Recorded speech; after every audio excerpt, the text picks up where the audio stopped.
Welcome, everyone, to Unboxing Logistics. I'm your host, Lori Boyer from Easy Post, and today I am really excited to be talking about returns. So, returns is one of the big things that we deal with and face in this industry. And, I get a lot of questions about kind of what do returns look like? What do consumers want with returns these days? What is everybody doing? How do I keep the standards so that I'm, providing a great experience, but also managing costs? All of those questions are returned. So I have invited on an amazing guest today to walk us through kind of the evolution of the returns market, what it looked like in the past, how it's changing. So Eric Wimer of Sway, formerly Return Mates, is here with us today. Eric, why don't you introduce yourself to our community out there? Tell us a little bit about your background and who you are. Awesome. Yeah, Lori, it's great to be here. Thanks for the warm introduction. Yeah, I'm Eric Wimer. I'm the co-founder and CEO at Sway. We used to be called Return Mates. We started the business about 4 years ago in Los Angeles. Most of my early career was spent at Uber from 2012 to mid 2017, and I was primarily launching markets and operating them all over the United States. So have spent the past 10 years or so in this gig space, kind of moving people and things around. And yeah, I'm really excited to chat with you today about, one of my favorite topics, returns. Awesome. That is fantastic. And it really is interesting how kind of the Uber sphere, all of that logistical movement of things has become so big and how it really does tie into today's returns market. So we're going to jump into that. But before we do, our community always, we love to get to know our guests just a little bit. So I'm going to put you on the spot and ask you a couple of questions. So question number one, what would be your go-to comfort meal? What food do you just love when you're thinking, I need some of that good old comfort? What's your fave? I love that question. I'm going to give you an answer that is probably not the norm that you get from people, but Okay. I live in Los Angeles. I love the beach culture, surf culture, things like that, and I am a acai bowl aficionado. So uh, it's one of those things. It kind of tastes like a dessert, but you could also Okay, eat it in okay. the Say morning. it again because I'm starting to maybe embarrass myself in front of everyone. But an acai bowl? Yeah, so it's a Brazilian fruit, Oh, and they make it into a bowl, so it kind of looks like a smoothie. And then you put a bunch of toppings on it. So granola, you could put cacao, a bunch of sliced fresh fruit, and yeah, it's delicious. Drizzle a little honey on there. You've got a nice little breakfast. Eric, tell me, okay, first, how do you spell acai? ACAI. Okay, okay, Yeah, okay. I've seen yeah, it. Acai. Sometimes when you don't know what you're doing, you think it's a kai or something. yeah. So Exactly, it's a exactly. Brazilian fruit. It is. Yes, that's where it's grown, and they make it into a smoothie. So the base is a smoothie. You could have, any type of milk that you like in there, typically frozen banana, and then on the top is where it gets to be a lot of fun. So granola, sliced fresh fruit, drizzle some honey on there. Yeah, it's fantastic. So as strange as that is, that's, my kind of go-to comfort food because you kind of mix breakfast with dessert, and yeah, it's fantastic. Oh man, that sounds amazing. Honestly, that is so, Eric, I can see we could be like best buddies because that sounds so good to me, like something I would love, especially if you're there in the warmth of the LA sun and getting There some you go. nice, cool food. So I think I know the answer to this one, but would you prefer mountains or beach? Oh, wow. That's a really, really tough question. So, the reason I love Los Angeles is because you have both. But if I had to choose one, I would choose the beach. I love to surf. I love the sand. But I also love to snowboard and be in the mountains and do those types of things. So it's a really difficult one. In an ideal world, you have both that are within striking distance, but proximity wise, where I'm going to live, I would choose the beach. Okay, good to know. He's going for the beach. Mountain lovers out there, we can just write him off. So, okay, Eric, we always start with a couple of takeaways from my guests. It's really important that if people only caught one or two things, that you can share those right now at the beginning, and we can go back and follow up on those more as we go. But if people could only take away one to two, three things from today's conversation, what is it that you would want them to remember? Yeah. So one thing is that consumer expectations around returns are just ever evolving. It's not something that's stagnant. It's a constant iteration. And there are a number of reasons for that, which I'm excited to talk to you about later today. Another piece is home pickup is a new solution. It's very much in the early days, but essentially having someone come to your home to process the return and grabbing it from your doorstep. And I think there's a common misconception out there that it's more expensive. And we've actually found that it's cheaper, faster, and it can create a more loyal customer. So that's something I'm excited to discuss. And then lastly, returns are just incredibly unsustainable in their current form and how they're currently being processed. There's over 100 billion pounds of returns that end up in a landfill every year. And so this is kind of a call to action that we just need to think about it. We need to put our heads together to come up with a solution in order to help reduce that and create a more sustainable supply chain for that process. I love that. The sustainability piece is so big, and I do hear from people all the time about it. It just makes us feel a little sick to think of all these brand new products just filling, landfills out there. So I'm excited to follow up on that. I loved how you started with the consumer expectations are continuing to shift, because I think that sometimes we get stuck in the mindset of, oh, well, this is what consumers think, so now I'm going to move forward with my plan based on what they think now. And kind of that agility and flexibility when it comes to expectations is so critical. Can you take me back to maybe how returns were at the very beginning of sort of the e-commerce coming out?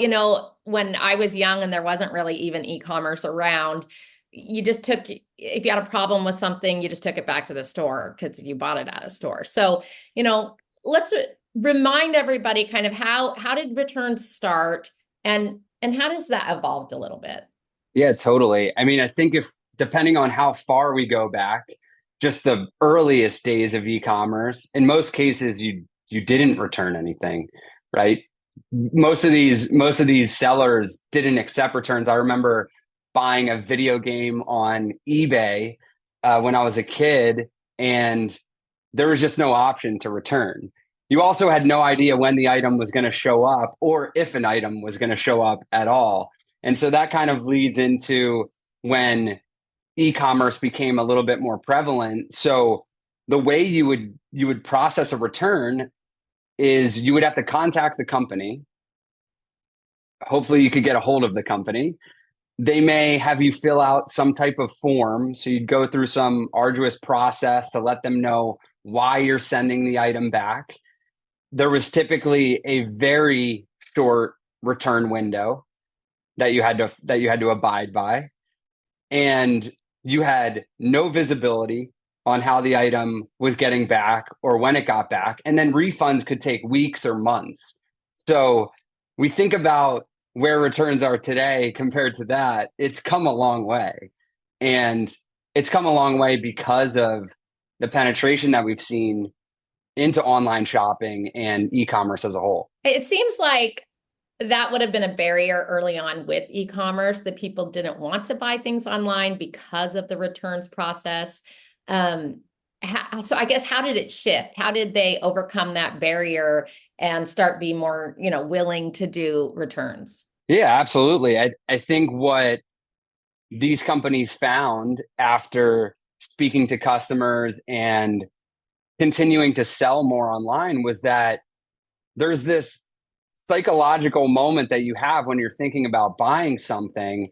And if you need the confidence in order to get yourself over the hump to click purchase, right? And I think what we found was returns is actually a key component of that.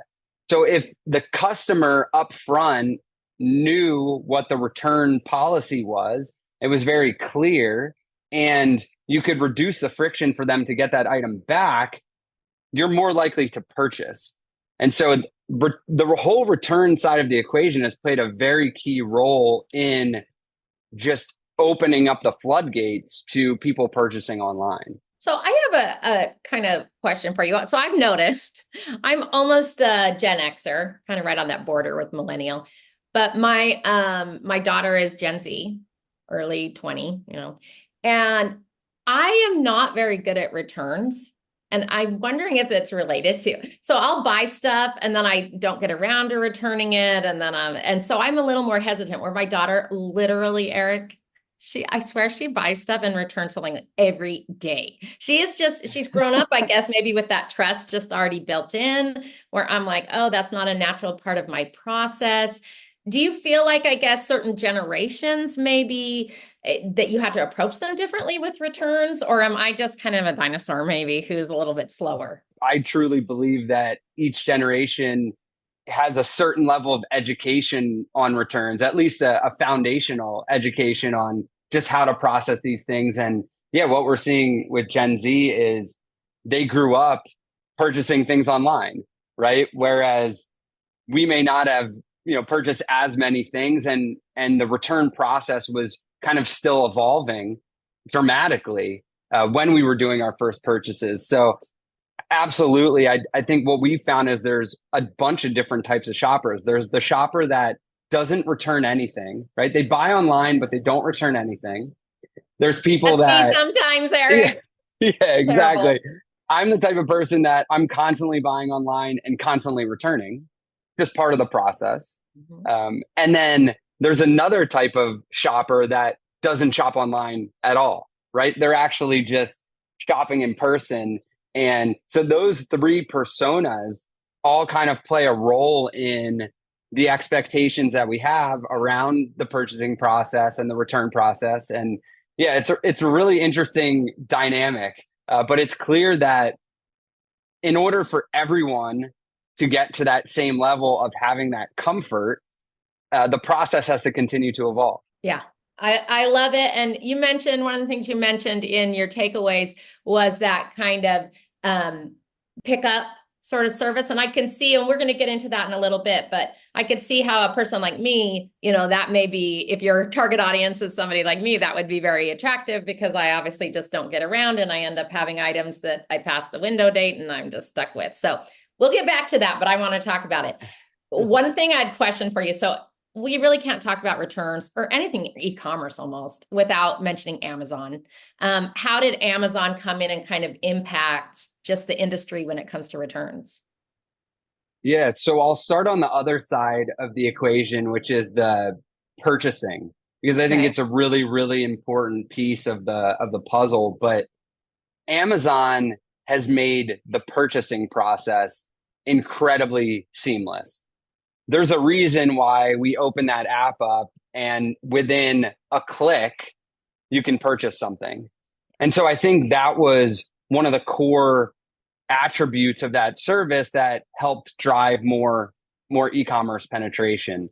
But on the return side, I think one thing that they've done that's been really interesting early on was offer options on how you're going to send that return back. So historically, your only option would have been, hey, I have to mail this thing, right? So I've got to package everything up, box it, label it, and go drop it off at USPS or another type of carrier. Well, Amazon really kind of led the way in starting to offer multiple options for how you would send these items back. So, they purchased Whole Foods and then created that network where you could go drop off. And those became boxless and labelless drop offs. And then you look at your phone as soon as they scan the items and you see your refund.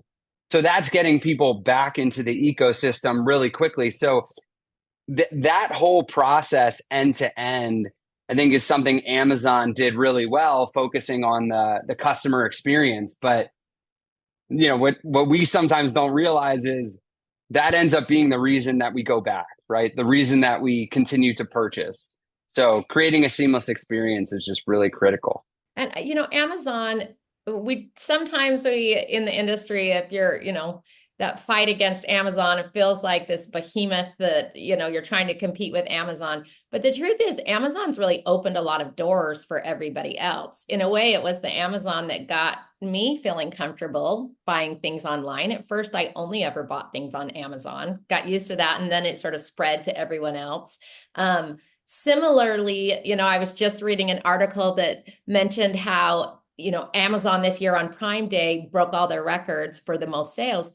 But on the flip side, $7 billion was spent during Prime Day for other businesses outside of Amazon. So, we are taking advantage and also growing with Amazon. What are you seeing in terms of maybe Amazon returns today? What I guess return options are you seeing being available, not just at Amazon, but across different companies? Yeah, there's a few key areas or options that people have to return items that they purchased online. So the first, and again, more traditional option is we're going to pass you this shipping label and we expect you to package the item back up, right? So you're going to need a printer, you're going to need tape, and you're going to still need your box, or maybe you can go grab another box that's lying around, maybe something from Amazon. But so that's kind of the traditional option. And Eric, how many companies do you think are still doing the traditional? I mean, I'm not going to quote you on it, and we're going to. Yeah, don't quote me on the percentage here, yeah. but I would say almost every single company has that as at least one option. An option. Okay. And they should. Is that something consumers expect to have that as I an think option? in order to remove that option, you would really need the other options to cover 100% of zip codes in the country, whether Okay. it's drop off or having someone come to your home to pick the items up. So I think those have been the limiting factors as to Gotcha. why mail in that shape and form would still be relevant. Okay. Okay. So mail in is the standard. Pretty much everybody offers that. That's the basics anyway, not the standard, but a basic. Okay. What else do we got? Exactly. So another option would be to drop it off at a local retail location, or whether you're dropping it off in store to that same brand, or maybe you're dropping it off at a Staples or a Whole Foods or another carrier. And this is something that's become a lot more popular over the last 10 to 15 years. And that option, some of the benefits of that are, in a lot of cases, you don't have to package the items up. So there are now boxless, labelless options where you get past a QR code. I show up at one of those stores, I hand the person my returns, and then they scan your QR code. So that's a little bit better, right? We don't have to get the tape out. Most people don't have a printer these days. If you do have a printer, it's probably because you're printing return labels. I would take a bet on that. And so, yeah, that option, what the way I always think about that option is it's a little bit better than what existed before, but it's still not the most seamless option that you could provide. And the third option, so there's really three. The third option, which is definitely more, this is earlier in the evolution stage, is the home pickup. Okay. So with the home pickup, you can drop an item outside your door or choose to hand it to a driver directly. And that item gets picked up directly from your home. And the driver scans the item in, and there's the ability for that refund to get released right upon pickup. So you're bringing that same in-store drop-off experience to the shopper's door. And in a world where we all value convenience, right? We have food delivery at the click of a button. We have rideshare at the click of a button. Being able to process your return at the door at the click of a button is pretty special. Yeah. Are you seeing companies like Amazon starting to do this kind of stuff? There was an article a few weeks ago that actually stated that Amazon was testing this in a couple of Texas markets. So it's interesting and it goes back to your point about Amazon not only leading the way in some of these areas, but encouraging the rest of the market to follow to satisfy these changing consumer expectations. Yeah, to kind of set that standard. So that's really interesting for me. Again, personally, that pickup would obviously be huge. So, okay, we're going to dive into the pickup. I want to get to, I have some frequently asked questions just around returns that I want to make sure we get to, but I would love to talk Sure. a little bit more about this pickup option. So I guess, what are the pros and cons? So one of my concerns right off is, I guess it's going back to anything new. Like we said earlier, there was that trust factor early on of like, oh, will the company really take my returns? If I just send this off, is this actually going to work? So I guess as a consumer, there's some of those concerns. What are the pros and cons of the pickup service? As with anything new, there's always an educational curve to get over with the shopper. What we had actually seen was once somebody uses it once, there's a very high likelihood they come back to use it again. So I think on the con side or on the opportunity side, it is an educational play in order to get people comfortable with the service. So that's definitely a challenge initially. There and that's the same for drop off, right? Just building trust with e-commerce is so critical because it's the digital and the physical world meeting, right? So you're trusting that package is going to show up at your door, and then when you send it back, you want to know that you can get it out of your house and that you get your refund back so you can start shopping again or potentially exchange for another item. I think the benefit is that, again, in a world of convenience, you can simply just leave your item at the door. You don't need any type of box, which helps make things a bit more sustainable. You don't need to print a label, so you don't need to have a printer lying around taking up space in your home and wasting paper. And everything can be processed really quickly to get that refund back to you as soon as possible. The thing that I always say is people want two things when it comes to returns. They want to get the item out of their house so they don't have to look at it anymore, and they want their money back. Those are kind of the two core pieces that people are looking to solve when they send something back. It's very interesting to me because, again, I'm that market maybe who my daughter is definitely a go drop it off at a place. She returns things all the time, but she's just good about always going and swinging by the UPS store, swinging by a retail store, and dropping it back off. She's definitely not printing things off. Where I'm the one who, I'll be busy and I don't want to drive out and go drop something off. So that is something that I feel like in many ways, there's a lot of opportunity there for people like me who are not returning things. So that's super exciting. I'm assuming, so for our average e-commerce person out there, that they're going to be wanting to offer multiple options. Yeah, absolutely. I mean, even if you just think about the different geographies across the country, it's almost impossible today to cover every zip code with every single option, right? You may have to drive, if you live in a very rural area, you may have to drive 15, 20 minutes to get to the closest drop-off location. So I believe it's really critical that there are multiple options. So yeah, so that consumers can choose what works best for them to send those items back. And then again, as the industry continues to evolve, I imagine a world where we anyone could come to your doorstep to grab those items and pick them up, regardless of where you live, just to make that process more seamless. Who is a person? Are we talking like an Uber driver type person? Is it the carrier who's coming to pick up the item? I guess I'm thinking security wise of making sure that the item doesn't get lost or stolen as the business. Who is that kind of person who would be coming to pick it up? Yeah, totally. And just to preface, UPS, FedEx, USPS, they've been offering pickups at your door for quite some time. Hmm. The difference is that it hasn't been the most reliable service. And then from a visibility and tracking standpoint and processing of the actual return, that's where things have been lagging. And Okay. so, at Sway, we use a network of independent contractors.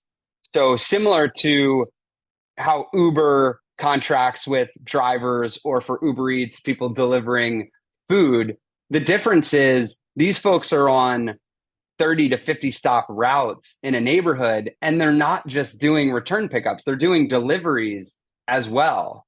So when they come to the door, they will get a full description of what they're picking up. And they actually then scan that item and tag it with a QR code. And then those items come back to local facilities where they're processed. So every step of this process is fully visible to both the brand and the shopper, which we found was just a really critical piece of the experience to give people the confidence to send their items back a different way. Yeah, I think it's that confidence piece that, has to be built up. And yeah, I love the idea of having multiple options.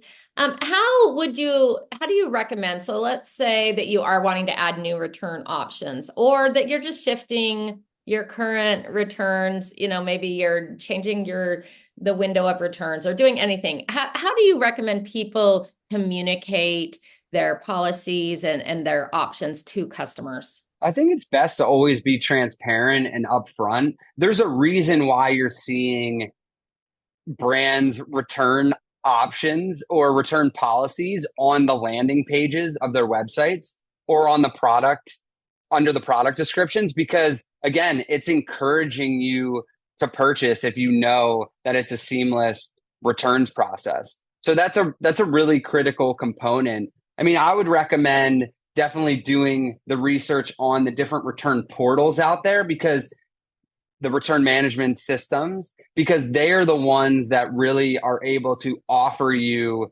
the specific options. So I'd recommend choosing one that offers the in-store drop-off on top of the mailing the item back. And now some of them are starting, we're actually integrating with a number of them. They're starting to offer the home pickup program. So I would want to be with a return portal and platform that is continuing to innovate and adding, as many options as possible for the shopper. That's perfect. That was one of so I have a little list of frequently asked questions from my audience around returns. And one of them was like, what kind of features should we be looking at in an online portal? So first, it sounds like kind of flexibility and innovation and options. Are there other things that they should be looking for in like a portal? Yeah, one thing that we're really passionate about is exchanges.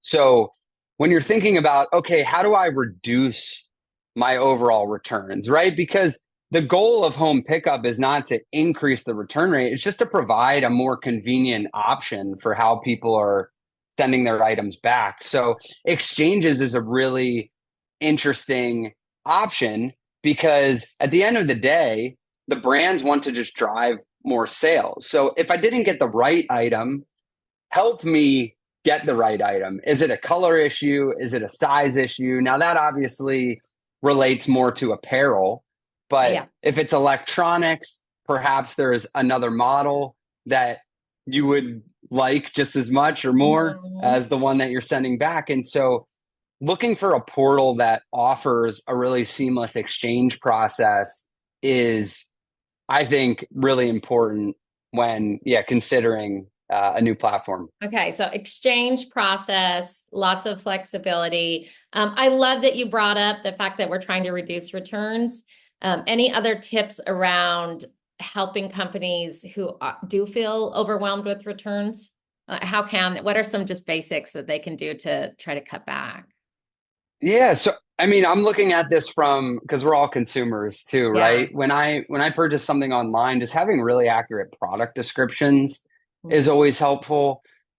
Having reviews at the Mhm. bottom of the page so that you can see what other people are experiencing with sizing and things like that. And I think at the end of the day, the brand has to take customer feedback and iterate their product on that. So, for example, if everyone is saying, hey, this t shirt that I purchased, I ordered a medium, but it's fitting like an extra large, like they need to update that on their end in order to help reduce the amount of returns that are coming through. But ultimately, I believe exchanges is the best way because everyone wins in that scenario. The consumer gets what they want and the brand saves the sale, which to them is super critical given, the overall cost of a return. A couple of things you've mentioned, which I really think are critical, are transparency and being really clear in what the process is. There's been a lot of research done around that as long as people feel like it's that trust piece, I think, but as long as people feel like they know what's happening and what the next step is and maybe where their item is at, all of those kind of things, then they'll trust a company more. So do you have any tips? People struggle with creating kind of good, clear, transparent return policies while not making them, also get bogged down with the legal jargon and all of that. So any tips for people when it comes to creating policies and being transparent? Yeah, I think just being upfront with the policies and simplifying it. So if I'm shopping on a website and I see, okay, there's a fee for the return to ship it back, there's a very short return window, and there's a restocking fee, that's naturally going to discourage me from shopping at that brand. Or maybe there's no return option at all. It's just a lot more risky in that scenario, right? So the confidence level goes down when you're thinking about the purchase. So I think just being upfront and very clear about the policies, but then also providing very strong visibility throughout the returns process. One thing that I found really helpful is getting an email once the brand receives the item in their warehouse and is actually processing it, and then getting another notification once the refund has been released. Because those are things that 10, 15 years ago, there was zero visibility and you were kind of just waiting around checking your bank statements or checking your banking app every day to see when you're going to get your money back. And again, one thing that the industry has seen is the faster that you get someone their refund, the quicker they get back into the ecosystem to shop. So there's a business case for this as well, outside of just the shopper's need for visibility. Yes. And, I love how I feel like one of the things you mentioned was, if you've got all these different fees and people see them, I think one of the worst things, though, is if you have fees and people don't see them. I recently had Totally. tried to return, and there was a restocking fee that I was not aware of, and I just felt caught off guard and felt maybe like, whoa, next time are there going to be other fees I don't know about? So, only thing worse than having too many fees is having too many fees that you don't let people know about, I think. Um, let's talk about some of the standards with like fees. I mean, people often want to know what is everyone else doing. And so because, they want to make sure they're doing that, they're not worse or more, than their competition. So, you know, what when do companies typically charge things like restocking fees? Are they okay to do it now? Is that okay with the consumer? For a while, it seemed like everything with returns had to be free, free, free, free, free. There's been some shifting with so many costs. What is typical? What are some typical fees people do charge and when? Yeah. So some people charge for the shipping to get the item back. Okay. And that does tend to be one of the most expensive components of processing a return for a brand or a merchant. And so that's an important consideration. And then there's also a restocking fee, which some brands charge. And that restocking fee is aimed to offset the cost of actually processing the return, right? So whether there's any type of refurbishment actually restocking it. So just getting it ready to sell to another consumer. And so it varies widely what people do. There is the standard, there's the very high standard of we're offering, free shipping and returns, and we're completely reducing the friction. Now that doesn't come without policies, right? Yes. Typically most companies have 14 to 30-day return windows. That's Okay. kind of the 14 to 30 standard. is sort of the standard. Okay, good to know. Yeah, yeah, exactly. And then with those companies, they're paying for the shipping for the item to get back. They're providing you with a label. So that's kind of the highest standard. The middle is, hey, we're going to charge you a small fee to ship this item back, but perhaps there's no restocking fee. And then, the more challenging return situations for the shopper are when, there's both a shipping fee and a restocking fee. Now, this can happen for large items. I recently returned a piece of art and it weighed 100 pounds, and they charged me 18 to 20% of that item to process it, just because there was a significant cost to them picking that item up and sending it back and getting it ready for someone else to buy. So it really just depends on the type of item that the brands are selling. And I think probably it's good for brands to just test and see at what point maybe sales start to drop off. If you're, there's going to be the cost that you'll be getting some money back from the fees, but at what point do people not buy as much? I'm guessing testing is always what you would recommend. Yeah, testing, I'd say looking at other brands or merchants in a similar space, how are they handling their policies? Because what you don't want to do is have a worse policy than a competitor, right?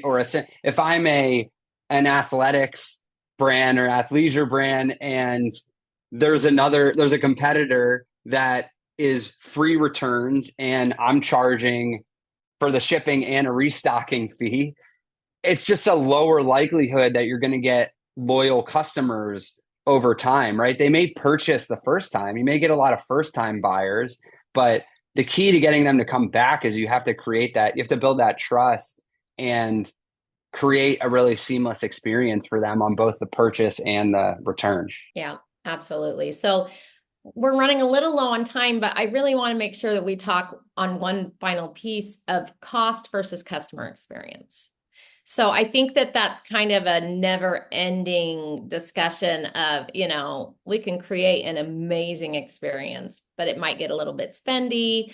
I guess, what are you seeing in the industry? What is best in terms of balancing just the cost aspect while creating an amazing customer experience? It's a great question. This is something that ebbs and flows constantly, right? With the market, you'll hear from brands, we need to save as much money as possible, right? And you're kind of disregarding the customer experience. And then in really good times, people are trying to find ways to differentiate and are hyper focused on the consumer. The reality is it has to be a balance of both, right? You can't swing too far in one direction.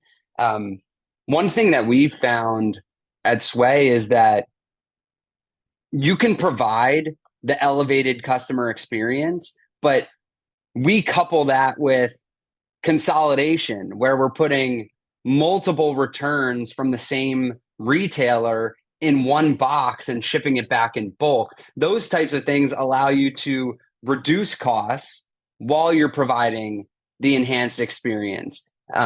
Encouraging folks to exchange an item versus just returning it is also another way to, I mentioned it earlier, but save the sale and help reduce your overall exposure of those costs because the consumer is actually purchasing something new. So there's a host of different ways to balance the experience and the cost, but you can't ignore either of them, right? They both have to be a consideration when you're setting up your return process. So at Sway, if somebody is looking for some sort of advice around how do I balance it, is that something that you guys help with? I know that when people call Easy Post, a lot of times they may be asking totally random things like, "Oh, we want to expand into an international market. Can you help advise us?"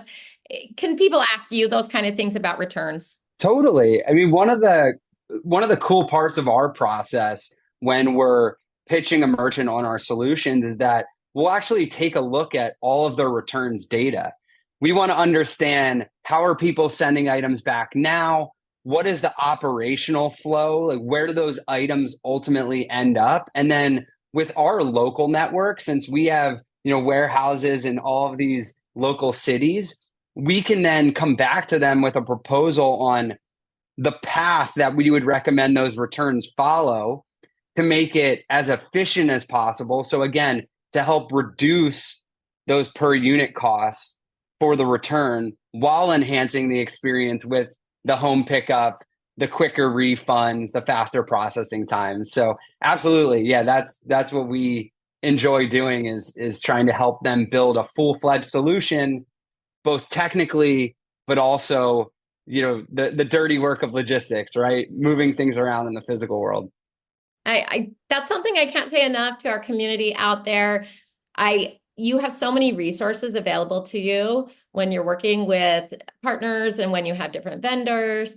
There are always people you can reach out to and get advice and help. So don't hesitate to reach out to, if you are at returns, contact your returns company. If you have questions around anything, really, you've got people probably who can help you. So final question, Eric, what do you see as the future of returns? Any other innovations that, you see coming down the line? Anything you're excited about?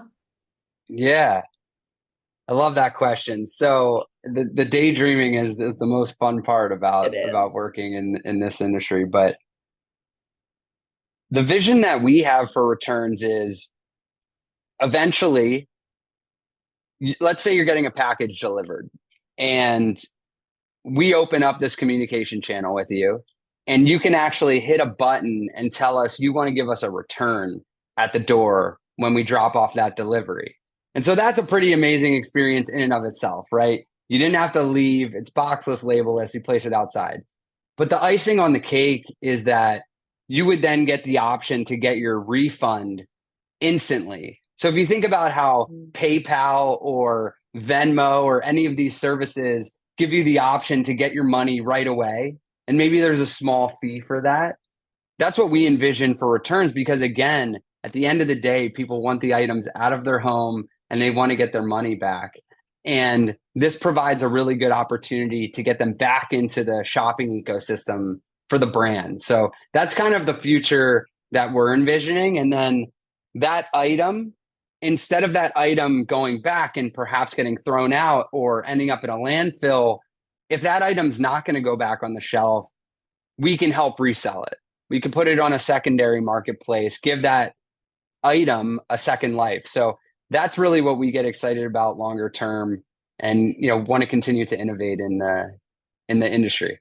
That is so cool. I think you're even going to get, old people like me, Lori Boyer, getting some returns going. So really interesting. I think you and I could keep talking for hours on other things, but before we go, I want to thank you so much, Eric, for coming on, sharing all that info about returns.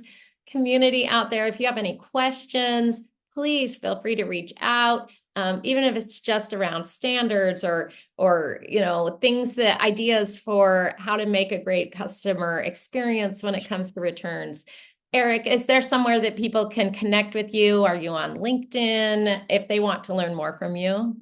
Yeah, totally. LinkedIn, just my name, Eric Wimer, and then my email is eric@shipsway.com. Eric, thank you so much again for being here. Really insightful, interesting stuff. Any final words or a goodbye to our audience? No, thank you so much for having me on. And yeah, if anyone needs any help with the returns, definitely reach out. Awesome.